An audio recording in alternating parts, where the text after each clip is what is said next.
We already know the Great British Kettle Surge, or TV pickup, occurred in the UK during commercial breaks or at the end of TV programs when millions of people would turn on their kettles. But how did the UK deal with these massive short-lived bursts in power demand? Well, the National Balancing Engineer at the National Grid Control Centre was in charge of this. He managed a control centre where he had a map of all the high-powered electricity connections across the whole of the UK, allowing him to see how each individual line was performing. And he's watching TV. He's currently watching the EastEnders and waiting for the credits to roll so he can supercharge the grid at exactly the right moment.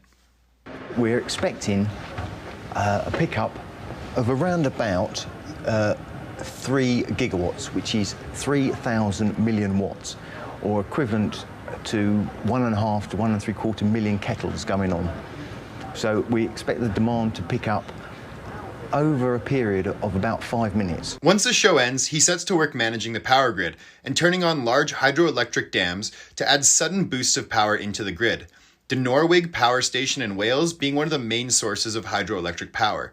It can achieve maximum output of 1,728 megawatts from zero in 16 seconds. Hydroelectric power is a very elegant solution for this problem, as it only requires the operator opening the dam and water flowing into the turbines, creating electricity.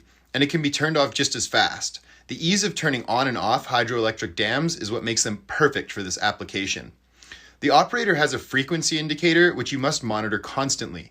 The objective is to keep the line as close to 50 as possible. If the frequency starts to drop rapidly, the operator opens a dam more or turns to alternative sources and adds more power to the grid. When the network starts to become overloaded, he closes down the dams to keep the power levels consistent. And that's how they did it. Just a man sitting watching TV, waiting for commercial breaks.